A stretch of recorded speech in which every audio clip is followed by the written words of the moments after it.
Me and Jaden quietly sat in the room. It was very empty, aside from a couple of desks and some chairs. The room was probably for data storage, as the walls were lined with cabinets overflowing with papers. A couple minutes passed, and nothing had changed. I was being a coward. Again. I remembered how the events that night played out. My father valiantly protected me as I sat and watched his end. "Hey, Travis," Jaden whispered. "What?" I responded in a dull tone. "We can't just sit here," he protested. "Why not?" I asked. "Your friend is literally possessed or something, and you're just going to watch everything unfold," Jaden remarked. "What am I going to do?" I asked, now annoyed. "Do you know anything that has powers like this? Maybe you can try finding some weakness to stop him from being possessed," Jaden asked. "But we don't know."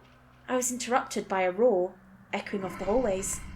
"We need to go, now," Jaden said with urgency. We both got up and quickly left the room, to see chaos unfolding before us. We both saw many creatures running past us and chasing scientists, and we watched as the building seemed to be collapsing. We both took a left, and I was pounced on by a Wendigo. "Wait!" I yelled, and to my luck, it hesitated. Jaden slammed a large gas can over the Wendigo's skull, knocking it out. "Thanks," I went to say, but then a large worm almost rammed into us and ate the Wendigo that was laying before us. Without talking, we continued running away from the chaos. We eventually made it into an empty hallway and decided to take a break from running. "I don't think we can stop this," I sighed. "But," Jaden protested, but I cut him off. "We can't take down any of these things on our own. The Wendigo is pure luck," I said. "Maybe I can help," someone said from behind. I looked in shock to see my father, along with a figure hidden behind a tattered cloak. "Dad?" I asked, in complete shock. Suddenly, I thought of the chance of an illusion and took a step back. "Wait, how can I know you're... you?" I asked hesitantly. "You watch old cartoons for some reason," he said bluntly. I was shocked. How are you alive?" I asked. "It doesn't matter right now. We need to stop this mess," the cloaked figure said. "Who are you supposed to be?" Caden asked. The cloaked figure took off his cloak and revealed himself. He was a Wendigo. "I am Axel, a detective who deals with stuff like this. I'm here to restore peace," he stated. "Me and Axel have been searching for you all ever since that helicopter took you away," my father explained. "None of this matters though. We can't stop this breach and we can't stop Rebecca," I said, defeated. "I doubt that," Axel said. "We just need to kill Rebecca and we get rid of the big problem. Then we just gotta deal with the breach after," he finished. "But what about..." I went to say, but was cut off by another loud roar that was much closer. "He's here!" Jaden yelled. We all watched as Darius walked into the hallway we were in, with Rebecca not far behind, along with a mysterious figure in the front. "What the hell?" my father said in shock. But I saw who the figure was now. "Bryson!" I yelled in horror. Bryson was floating through the air, covered in charred flesh. He had a wide smile on his face. "Hello again, Travis. It's been so long since we saw each other," Bryson said. How are you here? You died!" I screamed at him. "I did die. You and Darius didn't save me in time. But the pilgrim wasn't done with me.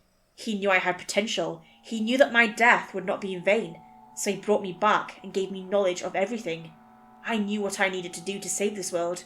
We found Darius, and the pilgrim was able to successfully possess him, as he was the pilgrim's killer. We will stop the tyranny of this wretched land and restore the world to what it once was," he rambled.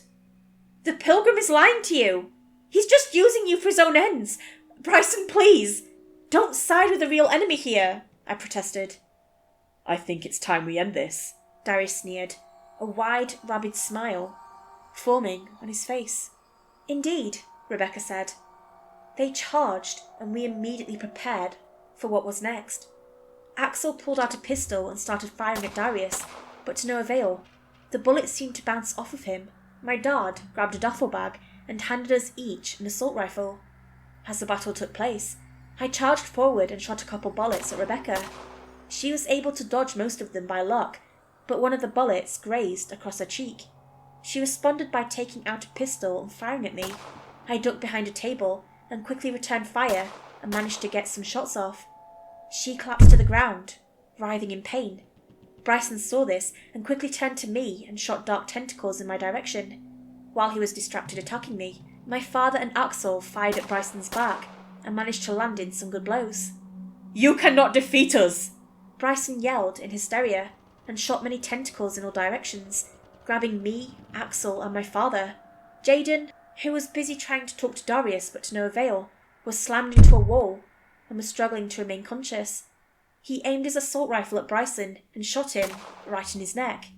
Bryson let go of us all, but then rammed into Jaden and held him by his neck in the air. While Axel and my father went to help Jaden, I was stopped by Darius charging towards me. I was able to barely dodge his claws as he rammed into the wall to my left. "Darius, snap out of it!" I yelled to him, but he didn't listen and immediately slashed at me again, but I was able to barrel roll out of the way. "Please!" I yelled to him, but was once again ignored.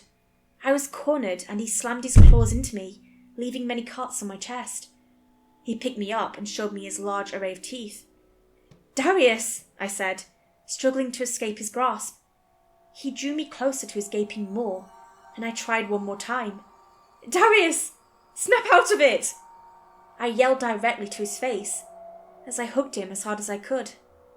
At that moment, my life flashed before my eyes.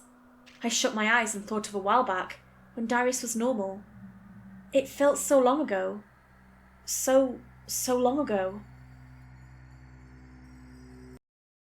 "Hey, are you okay, Travis?" Darius asked, concerned. I just didn't expect him to leave us," I said grimly. "I know he's sent. We can look for him," he suggested. "Not with these guards around, especially Kyle keeping track of us," I said in monotone. "Hey, I heard Bryson mention you had some kind of communication with other people. How did you do that? Are you telepathic?" he asked. "No, I have an online account called Redacted. You can use it as well if you want," I said. "But anyway, I don't think we can search for Bryson, and I doubt he wants us to look for him," I said grimly. "Well, we have each other at least," he said, and suddenly hugged me. "Darius, you're going to crush me," I said as he let go of me. He laughed with a deep tone. His laughter rang through my ears as I waited for the end to come. But it never did. I felt myself drop to the floor, as Darius seemed to be having some kind of internal struggle for power. I backed away as Darius blindly clawed in front of him, and eventually started attacking himself. I watched in shock as the scene unfolded, but suddenly I heard a scream from my right. I turned to see Jaden being strangled, now looking a deep shade of blue, as my father and Axel were also being restrained and were forced to watch Jaden slowly running out of time. I went to run towards them to help, but I'd been wounded, and I watched in horror as Darius seemed to be losing the battle. "Darius, you need to help Jaden," I pleaded. Darius seemed to be having some kind of seizure, and I was too weak to do anything. I gritted my teeth, biting my lip. I fought through the pain and started walking towards Darius.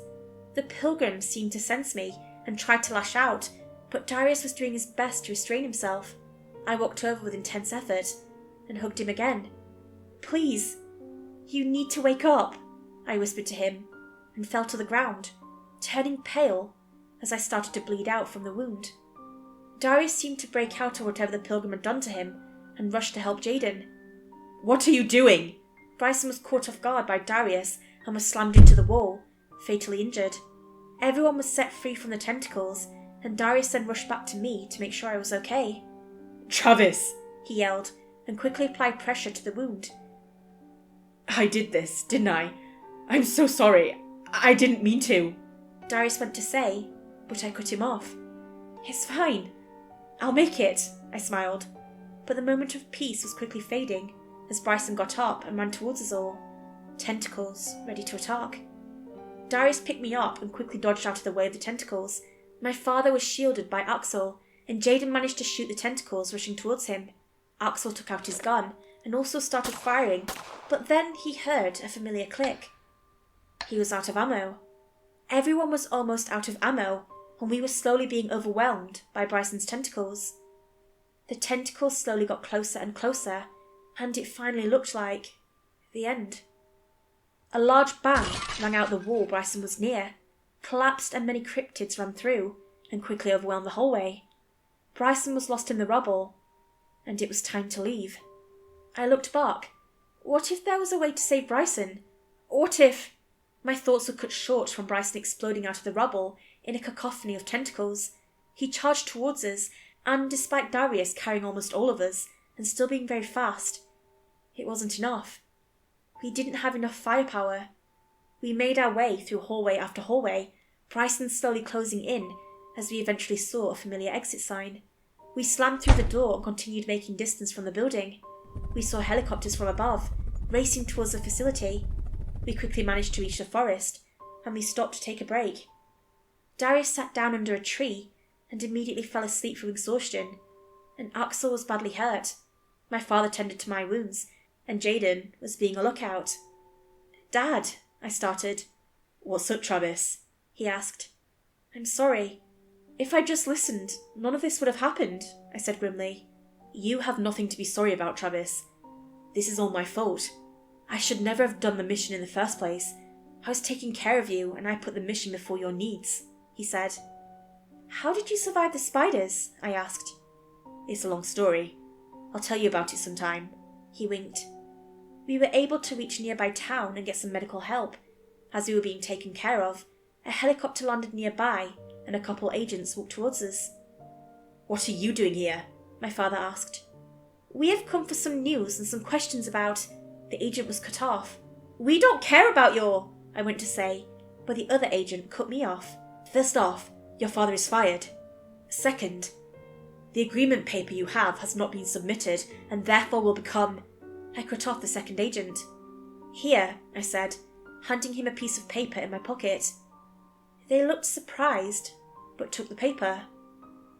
"Fine," the first agent said.